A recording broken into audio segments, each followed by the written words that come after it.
Hello there, how goes it? Well, it's Thursday afternoon here in the UK. The weather's changed. It's been very nice over the last few days. Now, today it's quite cold, it's miserable, it's grey, it's drab. So I'm in the cinema room and I'm just deciding what I'm going to watch this afternoon. It's about 4 o'clock. Time for a feature film presentation, a retro feature film presentation. But what shall I watch? As you can see, quite a selection, but I can't decide what to watch. Oh, just a minute. Something arrived in the post today. Aha! Yes, Taste the Blood of Dracula. I bought this off Amazon. Quite cheap earlier in the week. It arrived today. One of the classics of Hammer. I'm going to watch this one today. Let's have a retro movie flashback to Dracula.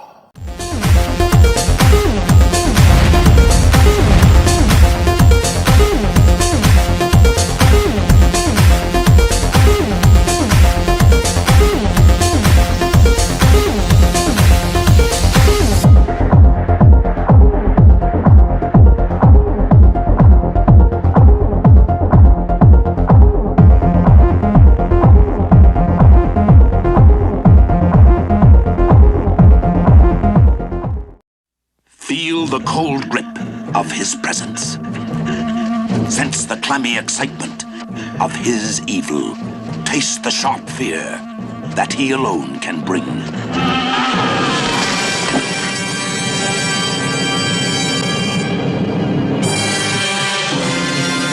Dracula's blood.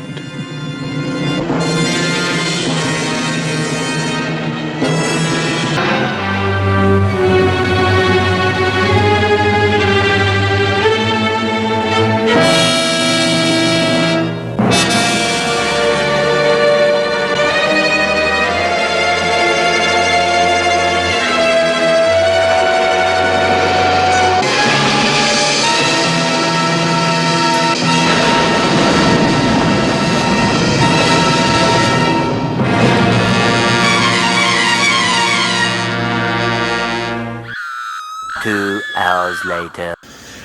Welcome back.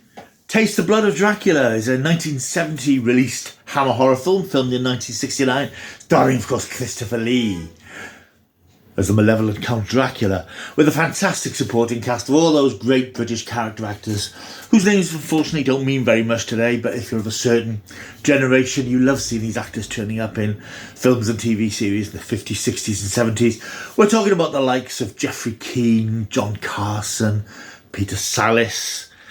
We've got Michael Ripper, of course, who was a Hammer regular, who's only got a small part in this film. We've got Madeline Smith, Roy Kinnear, Gwen Watford, just good old solid British actors. This is actually one of the better Dracula films, or one of the better Hammer films, in fact. Hammer churned these films out during the 60s and 70s, 2 or 3 a year. And it's actually fascinating watching this. It's quite a lavish and well-made film, directed by Peter Sasdy, from a script by Anthony Hines. And it's quite lavish. It's got all the period settings. It's got lots of really atmospheric location filming. It looks, I wouldn't say it looks $1 million, but it looks like quite a high-end production. But of course, Hammer they were a factory that churned out these horror films in the 60s. Some were better than others. And I would say that in the Dracula run, this is one of the better Dracula films. I think it was the 5th film in the Dracula series since the original Dracula back in 1958, 59. This is the 4th one to star Christopher Lee. Christopher Lee, of course, by this time, he was thoroughly fed up with playing Dracula because he'd ended up being almost a supporting character in Dracula's films. He had very little dialogue, very little to do. He was a presence, and he remains a presence in this film. He's got a bit more to do here. And I think he was persuaded to make this film because I think it was originally written, so I was reading, as a vampire film without Dracula. I think the plan was to have Ralph Bates's character, Lord Courtly, who appears in the early scenes. He was going to be a new vampire character because Christopher Lee really did want to do Dracula again, but when Warner Brothers wouldn't support the film without Dracula, he was persuaded to return, and I think he enjoyed having a bit more of a profile in this film. Although apart from a sequence before the credits, he doesn't appear till about 45 minutes through the film, which is very often the way with these sorts of films, because they're very much structured around resurrecting Dracula and introducing the characters who are creating their own terrible fates by getting involved in something which would resurrect Dracula. And so it is here. We start off with quite an eerie sequence where Roy Kinnear is a sort of a trader travelling through Eastern Europe, and because he mentions Carlsbad, which is connected with Dracula, he gets turfed out of his carriage, and he finds himself in the forest at night, and he hears these howling noises. One particular very chilling, eerie scream, and he runs through the forest and he stumbles across Dracula, who's in the throes of being destroyed. I think it's the end of the previous film. I haven't checked on that, but I think it was.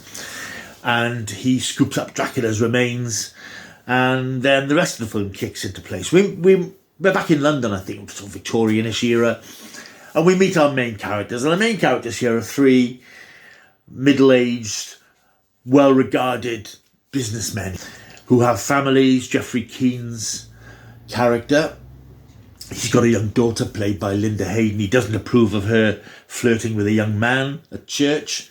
However, he and his two chums, played by John Carson and Peter Sallis, they go off to a brothel where they indulge themselves in all sorts of hanky-panky. And this is a film which was on the cusp of that sort of permissive age sort of thing. So you've got the first scenes, or one of the first examples of Hammer becoming a bit more permissive. You've got a little bit of toplessness and a couple of sort of very tame by today's standard scenes in the brothel. But I suppose it was saucy stuff. And apparently some of the scenes were cut out for release in America. Presumably a couple of very quick topless flashes that you get here and there. But it's very tame. But it is Hammer sort of pushing the boundaries a little bit, I suppose. Anyway, these three guys go to this brothel, which is run by a very camp Russell Hunter. But they're getting a bit bored by what's on offer there. And when this Lord Courtly character, played by Ralph Bates, turns up, he offers them something a little bit more. He offers to take them up to the next level of debauchery, which involves a black mass ritual whereby they purchase the remains of Dracula from Roy Kinnear's character, go to a remote church, and by one means or another, which I will go into, which involves the imbibing of blood, Dracula is resurrected from the body of Lord Courtly. And of course he then goes on the usual subtle rampage of infiltrating these three characters who effectively resurrected him. It's a good fun film, and what I liked about it wasn't one I remembered watching. I've seen it before. I remember seeing all these films back in the 70s when BBC Two used to have their classic double bills of horror. Glory days, really, in the education of those sorts of films. They used to show an old Universal classic horror film and then a Hammer, and I used to stay and watch these films because they were quite tame, but they were a real education, and they really sort of fired up my imagination. And of course later on they did science fiction double bills and all that sort of stuff. Is my education in the genre, I suppose, really. And Taste the Blood of Dracula isn't one I remember seeing. I mean, I've obviously seen it, but usually with these films, when you watch them, you think, oh, I remember this, I remember that. But this felt quite fresh, which did surprise me. It's very good. It's really very good. I mean, as much as Christopher Lee doesn't have a great deal to do, when he's in it, he's very malevolent. They have a way of filming him in, long shot or medium shot, and he's looming in windows, he's looming in doorways and things. He looks very threatening, and those bloodshot eyes he has in certain scenes.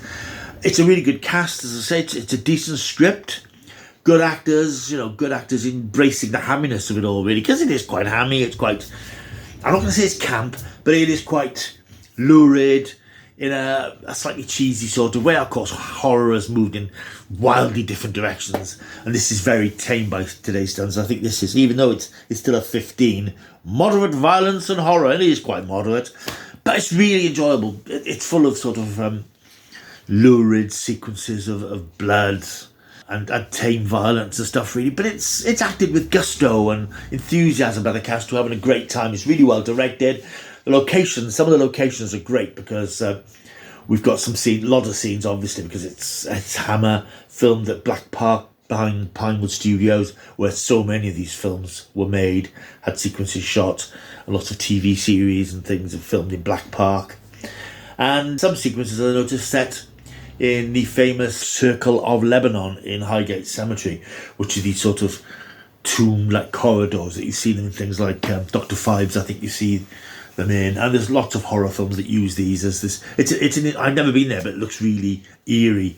This almost like a corridor of vaults that you get through these gated things. There's steps, and I've seen lots of documentaries looking at this area, and it's very familiar. And it just creates that ambience of gothic horror that these films were going for. Really fun film, really entertaining. Certainly one of the better later Hammer horrors. I mean, certainly after this, I think there were Scars of Dracula, which also came out in 1970. Then, of course, we had Dracula AD 1972, which ain't so good. And Satanic Rites of Dracula, which was Christopher Lee's final Hammer film as Dracula, which I think is actually really good. I really like that film. The modern day Draculas don't work as well. But Taste the Blood of Dracula comes highly recommended if you fancy a bit of Hammer horror. I didn't know when I got up this morning I was going to be watching this, but this arrived today. And I thought, yeah, I'm going to watch that because I don't remember it very well. So I really enjoyed revisiting it. It's a rattling good bit of old Hammer fun. And it's available now. I think it's about $5.99 on Amazon. That's why I picked it up. I thought, well, I haven't got that one and I don't remember it very well. Let's have a look at it.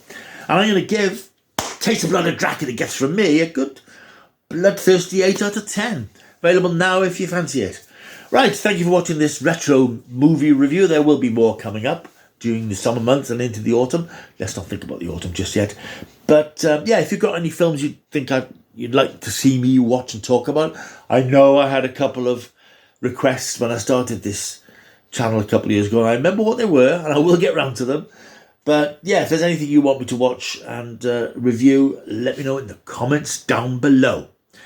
Speaking of which, like and subscribe. Leave a thumbs up. I'll see you soon until I do. Keep taking this stuff.